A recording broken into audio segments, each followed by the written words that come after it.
கிறிஸ்துவுக்குள் அருமையான தேவனுடைய பிள்ளைகளை, இந்த நாளிலும் கூட தேவனுடைய வார்த்தையிலிருந்து 1 கொரிந்தியர் 9ஆம் அதிகாரம் 26வது வசனத்தை நாம் தியானிப்போமாக. 1 கொரிந்தியர் 9ஆம் அதிகாரம் 26வது வசனம். ஆதலால் நான் நிச்சயமில்லாதவனாக ஓடேன், ஆகாயத்தை அடிக்கிறவனாக சிலம்பம் பண்ணேன். இங்கே பக்தனாகிய பவுல் சொல்லுகிறார், நான் நிச்சயம் இல்லாதவனாக ஓடேன், ஆகாயத்தில் அடிக்கிறவனாக சிலம்பம் பண்ணேன். அவன் நிச்சயம் இல்லாதவனாக ஓடேன் என்று சொல்லுகிறார்.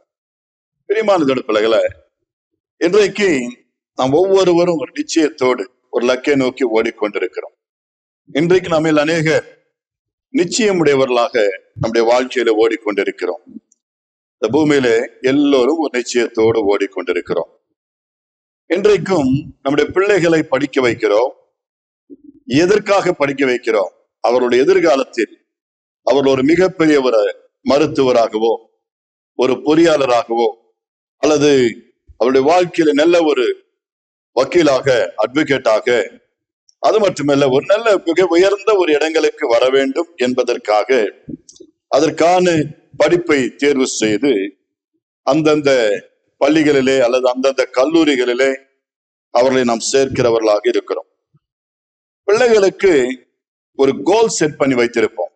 நீ வருங்காலத்தில் ஒரு நல்ல ஒரு டாக்டராக, ஒரு நல்ல ஒரு இன்ஜினியராக, நல்ல ஒரு நீதிபதியாக, ஒரு IAS ஆக, ஒரு IPS ஆக, அவன் உயர்ந்த ஒரு நிலைக்கு நீ வர வேண்டும் என்ற ஒரு கோல், ஒரு எய்ம் அவர்களுக்கு செட் பண்ணி அதன்படி அவர்களை நாம் நடத்துகிறவர்களா இருக்கோம். பெற்றோர்களுடைய அது ஆசை.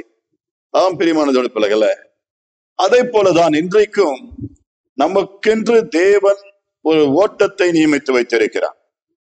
இந்த பொறுப்புகள் எல்லாம் கூட பார்த்தீர்கள், ஆனால் இம்மைக்குரிய படிப்புகள், பதவிகள் அல்லது இந்த நிலைகள் எல்லாம் வைத்தியரும், டாக்டர்ஸும் மற்றும் இந்த என்ஜினியர்ஸ், இவைகள் எல்லாம் கூட இந்த பூமியில இருக்கிற கொஞ்ச நாட்களுக்கு மட்டுமே. இதற்கும் மேலாக தேவன் நம்மை ஆசீர்வதிக்க வேண்டும் என்று விரும்புகிறார். அதை தான் வேதங்கள் சொல்லுகிறது. உலகத்தில் இருக்கிற எல்லா வேதங்களிலும் நம்முடைய மறுமையை குறித்து பேசிக் கொண்டிருக்கிறதை பார்க்கிறோம். ஆனால் அவைகளை கவனமாக தியானித்து அவைகளின்படி செய்கிறவர்கள் வெகு சிலர் மாத்திரம். பிரியமான பிள்ளைகளை, வேதங்களிலே நமக்கு என்ன போதிக்கிறது என்று சொன்னால், நாம் எல்லோரும் மறுமைக்குரிய பிள்ளைகளாக இந்த பூமியிலே நம்முடைய ஆவிக்குரிய வாழ்க்கையை, ஓட்டத்தை நாம் சரியாக ஓடுகிறவர்களாய் இருக்க வேண்டும். நாம் எல்லோரும் மோட்சத்திற்குள் பிரவேசிக்க வேண்டும். நமக்கு ஒரு மோட்சம் உண்டு, நமக்கு ஒரு தேவராஜ்யம் உண்டு, பரலோகம் உண்டு, மறுமை உண்டு என்று எல்லா வேதங்களும் சொல்லுகிறது. அதிலே பரிசுத்த வேதாகமம் சொல்லும் பொழுது தேவனாகிய கர்த்தர் பரலோகத்தை குறித்து, அவர் வசிக்கின்ற இடங்களை குறித்து நம்முடைய ஜனமாகிய நமக்கு அதிகமாக பரிசுத்த வேதாகமத்திலே விவரித்து சொல்லுகிறார்.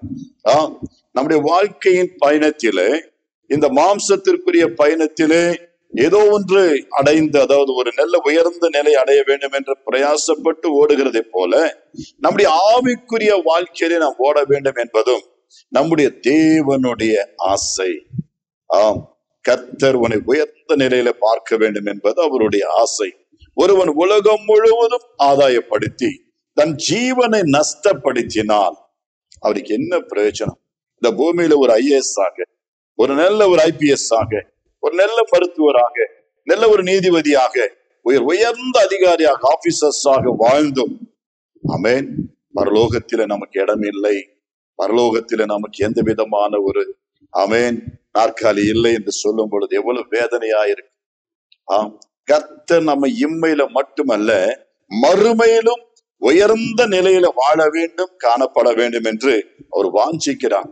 அதற்கென்று தேவன் நமக்கு ஒரு நல்ல ஒரு ஓட்டத்தை நியமித்து அந்த ஓட்டத்தில் ஓடும்படியாக நமக்கு இன்றைக்கு ஆலோசனை கொடுக்கிறார்.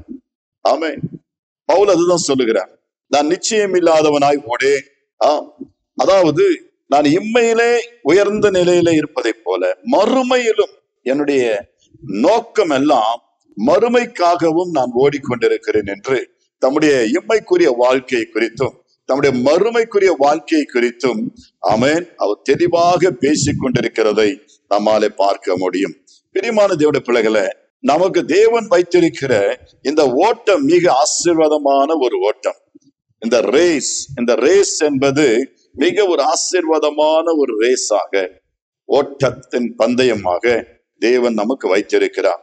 நாம் வேதத்துல வாசிக்கும் பொழுது இந்த தேவனால் நியமிக்கப்பட்ட இந்த ஆவிக்குரிய பயணத்திலே, ஆவிக்குரிய ஓட்டத்திலே நாம் எப்படியெல்லாம் ஓடினால் தேவனால் நியமிக்கப்பட்ட அந்த லக்கை அடைய முடியும், அந்த பரிசை பெற்றுக்கொள்ள முடியும், அந்த உயர்ந்த நிலையை நாம் அடைய முடியும் என்று சொல்லி நாம் வேதத்துல வாசிக்கும் பொழுது எபிரேயருக்கு எழுதிய நிருபம் 12ஆம் அதிகாரம் முதல் வசனத்தினை முதலாவது வாசிப்போம்.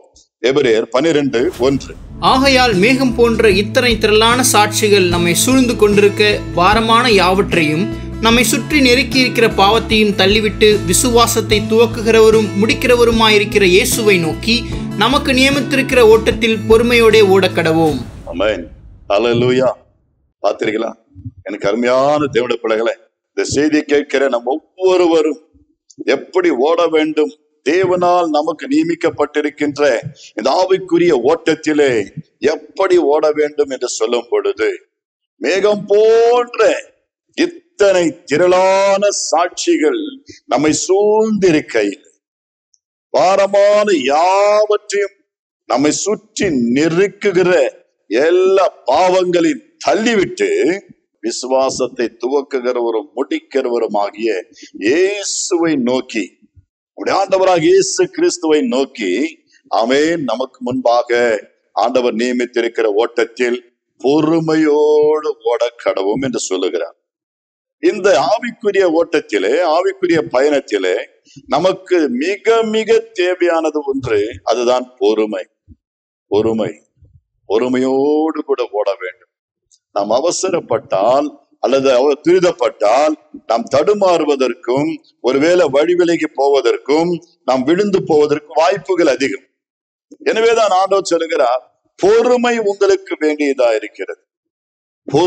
பொறுமையோடு ஓடுவீர்கள் என்று கர்த்தர் நமக்கு போதிக்கிறதை பார்க்கிறோம். எனக்கு அருமையான தேவனுடைய பிள்ளைகளை, இன்றைக்கு பொறுமை என்பது மனிதர்கள் மத்தியிலே பார்க்கிறது மிக கடினமாயிருக்கிறது.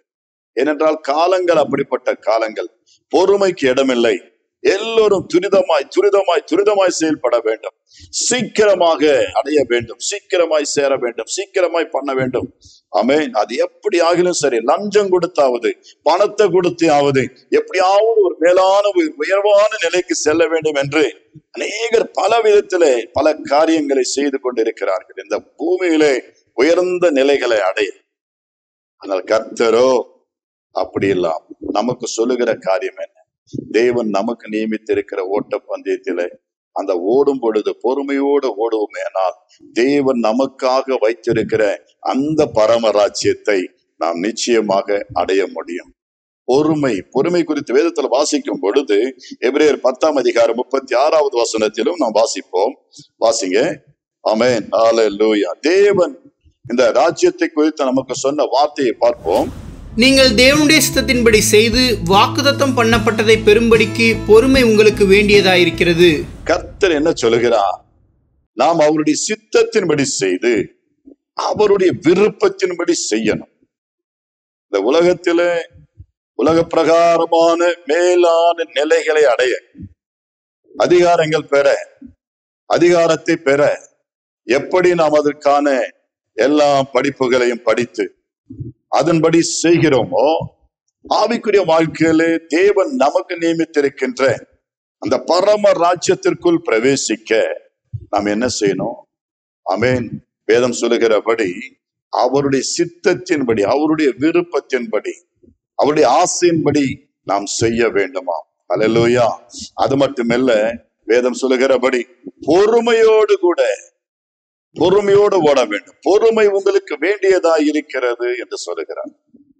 வாக்குத்தத்தம் பண்ணப்பட்டதை பெறும்படிக்கு தேவன் உங்களுக்கு எல்லோருக்கும் வாக்குத்தத்தங்களை சொல்லியிருப்பார், செய்திருப்பார். அந்த வாக்குத்தத்தமானவைகளை பெற்றுக்கொள்ள நம்முடைய ஆண்டவர், நான் இது உங்களுக்கு தருவேன், நான் இது உங்களுக்கு செய்வேன் என்று சொல்லி அவர் சொல்லி இருக்கிற அந்த வார்த்தைகள், the promise words, வாக்குத்தத்தமானவைகளை சுதந்திரித்துக் கொள்ள, பெற்றுக்கொள்ள பொறுமை வேண்டும். தேவனுடைய ஆசீர்வாதமான வாக்குத்தத்தங்கள். வேதத்துல கர்த்தர் நமக்கு என்ன வாக்குத்தத்தம் பண்ணிருக்கிறார் தெரியுங்களா? இன்றைக்கு ஒருவேளை புத்தாண்டிலே அநேக வாக்குத்தத்தங்கள் அல்லது மாதம் தோறும் நாம் அநேக வாக்குத்தத்தங்களாலே ஆசீர்வதிக்கப்படுகிறோம். ஆனாலும் தேவனாகிய கர்த்தர் சகல ஜனங்களுக்கு, எல்லா மனிதர்களுக்கு அவர் கொடுத்த ஒரே வாக்குத்தத்தம் என்ன தெரியுங்களா? வாசிக்கும் பொழுது வாசிப்போம். 1 யோவான் 2ஆம் அதிகாரம் 25வது வசனத்தை பார்ப்போம். 1 யோவான் 2ஆம் அதிகாரம் 25வது வசனம். நித்திய ஜீவனை அளிப்பேன் என்பதே அவர் நமக்கு செய்த வாக்குத்தத்தம். ஆமென். ஹல்லேலூயா. நித்திய ஜீவனை அளிப்பேன்.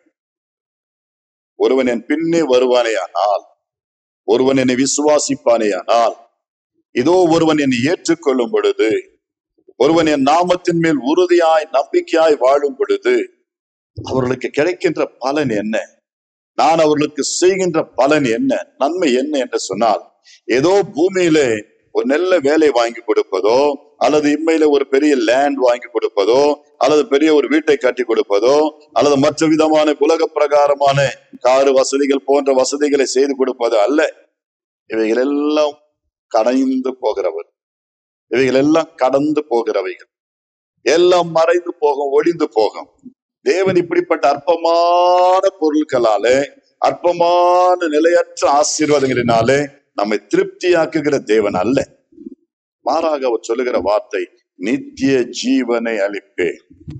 நான் உனக்கு நித்திய ஜீவனை கொடுப்பேன். உன் ஜீவன் என்றென்றைக்கும் வாழணும். ஏதோ பூமியில 100 வருடம் 120 வருடங்கள் வாழ்ந்தோம் போயிட்டோம் என்பது அல்ல. என்றென்றைக்கும் நம்முடைய ஆண்டவர் எத்தனை ஆண்டுகள் இருப்பாரோ அத்தனை ஆண்டுகள் நாமும் அவரோடு கூட இருக்கத்தக்கதாக, லைக் காட், தேவனை போல தேவ ராஜ்யத்தில மீண்டும் என்றென்றைக்கும் வாழும்படியான அந்த ஒரு வாக்குத்தத்தத்தை தான் தேவன் நமக்கு தந்திருக்கிறார். It is everlasting life, eternal life. நித்திய ஜீவனை நான் உனக்கு கொடுப்பேன்.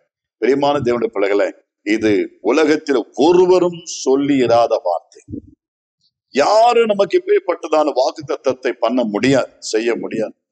வேண்டுமானால் உனக்கு அதை செய்வேன், இதை செய்வேன், கண்டிப்பா இது நடக்கும், அது நடக்கும் அப்படி என்று உலக பிரகாரமான ஆசீர்வாதங்களினாலே, நன்மைகளாலே நம்மை திருப்தியாக்கி சந்தோஷப்படுத்தலாம். ஆனால் கர்த்தரோ எம்மைகளுக்குரிய காரியங்களை பேசி நம்மை மகிழ்விக்கிற தேவன் அல்ல. நித்திய ஜீவன், நீ எப்பொழுதும் உயர்ந்த நிலையில என்னுடைய ராஜ்யத்தில மறுமையில உன்னுடைய ஆத்துமா இந்த உலகத்தை விட்டு பிரிந்து வரும் பொழுது என்னோடு கூட என்றென்றைக்கு வாழ்வாய். இதை காட்டிலும் வேறு மேன்மை என்ன வேணும் சொல்லுப்பா.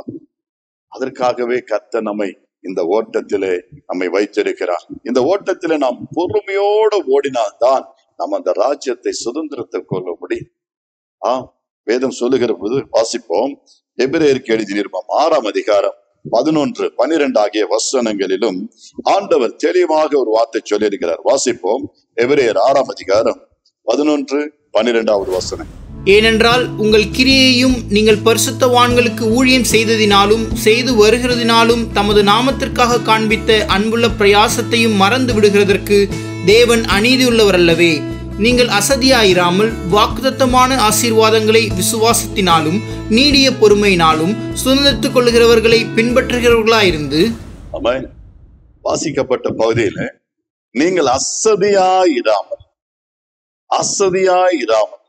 இந்த வாக்குத்தத்தம் பண்ணப்பட்ட ஆசீர்வாதங்கள், இந்த வாக்குத்தத்தமான ஆசீர்வாதங்கள், நித்திய ஜீவனை கொடுப்பேன், உங்களுக்கு பரலோகத்தின் சமாதானத்தை கொடுப்பேன், நித்திய வாழ்வை அளிப்பேன் என்று சொல்லுகிறதான அந்த ஆசீர்வாதமான வாக்குத்தத்தங்கள். ஆமென். பிரியமானவருடைய பிள்ளைகளே, இந்த ஆசீர்வாதங்களை விசுவாசத்தினாலும் நீடிய பொறுமையினாலும் என்று கர்த்தர் சொல்லுகிறார்.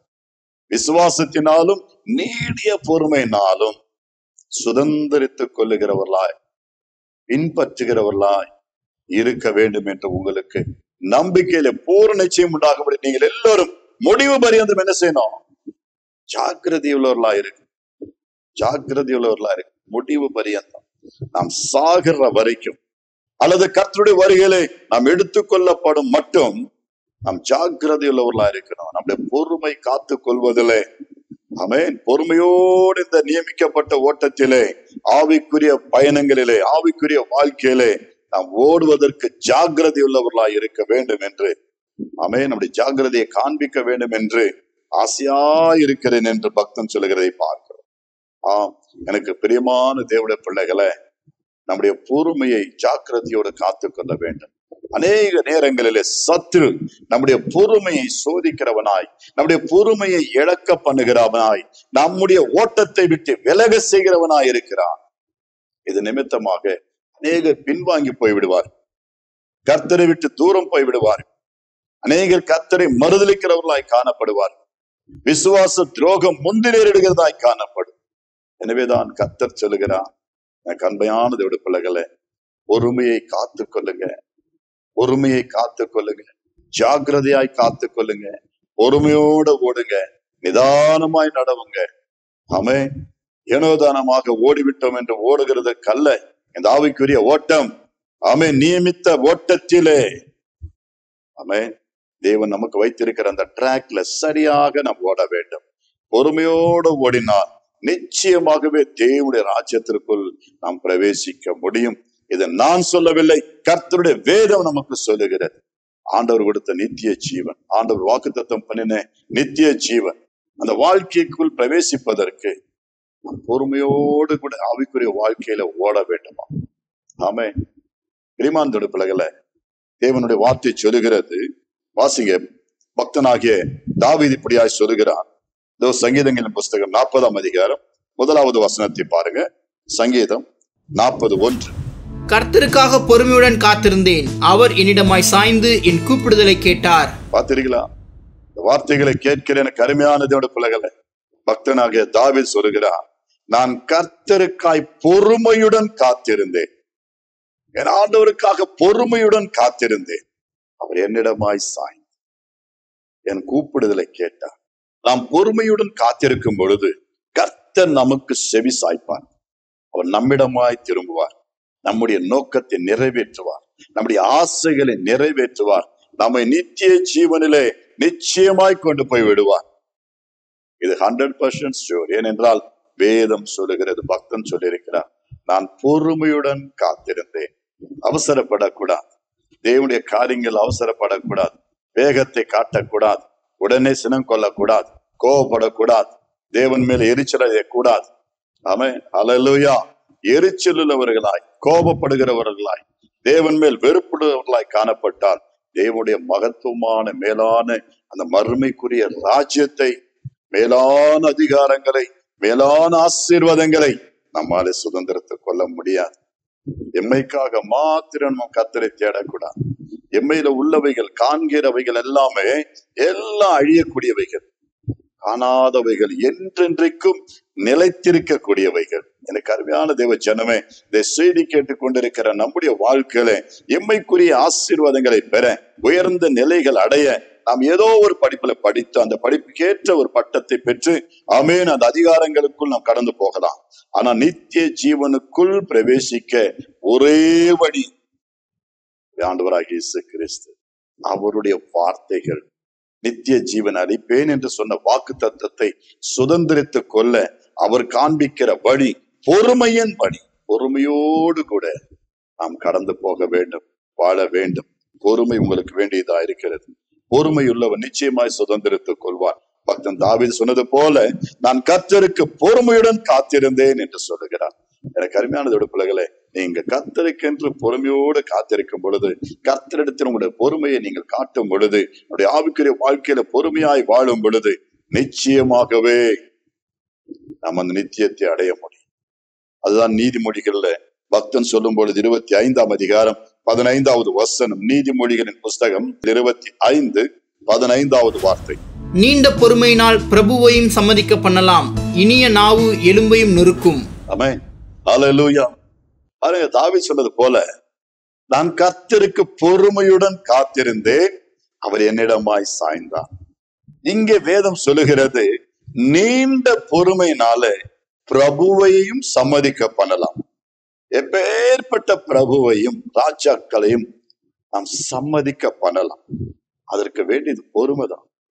ஆமென். கடினமான அதிகாரியா இருந்தாலும், கடினமான அரசனா இருந்தாலும், கடினமான ஒரு ஆமென் மிக உயர்ந்த பதவியில உள்ளவனா இருந்தாலும், அப்பேற்பட்டவர்களை நம்முடைய பொறுமையினால அவர்கள் சம்மதிக்க பண்ணலாம், நம் பக்கமாய் திருப்ப பண்ணலாம், சாய பண்ணலாம். அது எளிது. ஆனால் நமக்குள்ள பொறுமை வேண்டும், பொறுமை வேண்டும். அந்த பொறுமைக்குள்ளே நாம் வாழ வேண்டும் என்று கர்த்தர் விரும்புகிறார். நம்மிடத்திலே எதிர்பார்ப்பதெல்லாம் பொறுமை. பொறுமையுள்ளவர்கள் நிச்சயமாகவே அந்த நித்தியத்தை அடைய முடியும். நமக்கு நியமிக்கப்பட்டிருக்கிற இந்த ஓட்டத்திலே, ஆவிக்குரிய ஓட்டத்திலே பொறுமையோடு ஓடக்கடவோம் என்று சொல்லப்பட்டிருக்கிறது. எனவே இந்த நாளிலே இந்த செய்தி கேட்கிறேன் அருமையான தேவ பிள்ளைகளை. தேவனுடைய பொறுமை, ஆண்டவராகிய இயேசு கிறிஸ்து அவர் பொறுமையோடு இந்த பூமியில வாழ்ந்தார். எத்தனையோ துயரங்கள், துன்பங்கள், வேதனைகள், பாடுகள் மத்தியிலே கூட அவர் சகித்து பொறுமையாக எல்லாவற்றையும் சகித்து அவருடைய ஓட்டத்தை முடித்து விட்டார். இன்றைக்கு மீண்டும் பிதாவோடு தேவனுடைய ராஜ்யத்திலே அவர் அமர்ந்திருக்கிறார் என்று வேதம் சொல்லுகிறது. ஆமென். அதே போல நம்மையும் அந்த ராஜ்யத்துல உயர்ந்த நிலையில் அமர வைக்க ஒரு விருப்பம் உள்ளவராய் இந்த ஆவிக்குரிய வாழ்க்கையில ஓட்டத்திலே பொறுமையோடு கூட பயணிக்க வேண்டும் என்று அவர் விரும்புகிறார். வேதத்துல வாசிக்கும் பொழுது கடைசியாக வெளிப்படுத்தின விசேஷம் 3ஆம் அதிகாரம் 10வது வசனம் இப்படியாய் சொல்லுகிறது. வெளிப்படுத்தின விசேஷம் 3ஆம் அதிகாரம் 10வது வசனத்தை வாசிக்க கேட்போம். என் பொறுமையை குறித்து சொல்லிய வசனத்தை நீ காத்து கொண்டபடியினால் பூமியில் குடியிருக்கிறவர்களை சோதிக்கும்படியாக பூச்சக்கரத்தின் மேலெங்கும் வரப்போகிற சோதனை காலத்திற்கு தப்பும்படி நானும் உன்னை காப்பேன். ஆமென். அல்லேலூயா. பார்த்தீர்களா எனக்கு அருமையான தேவனுடைய பிள்ளைகளே? ஆமென். என் பொறுமையை குறித்து சொல்லிய வசனத்தை நீங்கள் காத்து கொண்டபடினால் என்று சொல்லுகிறார். என் பொறுமையை குறித்து இவ்வளவு நேரம் கேட்டீர்களே, அந்த வசனத்தை நீங்கள் காத்து கொள்ளும் பொழுது வேதம் சொல்லுகிறது, பூமியிலே குடியிருக்கிறவர்களை சோதிக்கும்படியாக பூச்சக்கரத்தின் மேல் எங்கும் வரப்போகிற சோதனைக்கு தப்பும்படி நானும் உன்னை காப்பேன். வருங்காலங்களிலே வருகிற சோதனைகள், அழிவுகளுக்கு தப்பும்படி நானும் உன்னை காப்பேன். ஏனென்றால் என் பொறுமையை குறித்த செய்தியை, வசனத்தை நீ காத்து கொள்ளும் பொழுது, என் வசனத்தின்படி நீ நடக்கும் பொழுது, பொறுமையோடு கர்த்தருக்கு காத்திருக்கும் பொழுது, பொறுமையோடு இந்த ஆவிக்குரிய வாழ்க்கையில இந்த ஓட்டத்திலே நீ ஓடும் பொழுது, லக்கை நோக்கி ஓடும் பொழுது, ஏனோ தானமாக ஆமென் ஆகாயத்தில் அடிக்கிறவனை போல, சிலம்பம் பண்ணுகிறவர்களை போல போகாமல் வாழாமல், தேவன் நியமித்திருக்கிற ஓட்ட பந்தயத்திலே தேவனாலே ஆமென் சொல்லப்பட்ட வசனத்தின்படி ஒருவன் மல்யுத்தம் பண்ணினாலும் அவன் சத்தத்தின்படி பண்ணாவிட்டால் அவன் முடிசூட்டப்படான் என்று வேதம் சொல்லுகிறது. எனவே கர்த்தருடைய வார்த்தையே நமக்கு சட்ட புத்தகம். அதன்படி நாம் வாழும் பொழுது நிச்சயமாகவே நாம் நித்தியத்திலே சேர்வோம். எம்மைக்குரிய காரியங்கள், எம்மைக்குரிய உயர்வுகள், எம்மைக்குரிய அந்த பதவிகள் எல்லாம் கொஞ்சம் காலம். மிஞ்சி போனா அரசாங்க உத்தியோகம் 60 வயசு வரைக்கும் தான். அதன் மேல அவங்க ரிட்டையர்ட் ஆயிடுறாங்க. மற்ற வேலைகள்ல பாத்தீங்கன்னா, ஒருவேளை தனியார்ல பாத்தீங்கன்னா 80 வயசு வரைக்கும் கூட வேலை செய்யலாம். அதன் பிற்பாடு அவர்களால முடியறதில்லை. ஆனா நித்தியத்தில் அப்படி அல்ல. நாம் என்றென்றைக்கும் பிதாவோடும், இயேசுவோடும், தேவாவியானவரோடும், தூதர்களோடும் என்றென்றைக்கும் நம் மகிழ்ச்சியோடும் ஆமென் கர்த்தருடைய நாமத்தை தொழுது கொள்ளுகிறவர்களாய் என்றென்றைக்கும் வாழ்வு. அந்த ஒரு பாக்கியத்தை பெறவே இன்றைக்கு கர்த்தர் நம்மோடு கூட இடைப்பட்டு கொண்டிருக்கிறார். மற்றபடி எம்மைக்குரிய காரியங்களை எதிர்பார்த்தால் தேவன் நமக்கு வறுமையை அளித்து ஆசீர்வதிக்க வேண்டும் என்று ஒரு விரும்புகிறார். இந்த செய்தி கேட்கிறதே உள்ளே வாஞ்சியோடு கர்த்தருக்கு பொறுமையோடு வாழுங்கள். பொறுமையாய் கர்த்தர் உங்களை நடத்தி ஆசீர்வதித்து நித்தியத்தில் கொண்டு போய் சேர்ப்பாராக. God bless you. கர்த்தர் உங்களோடு இருப்பாராக.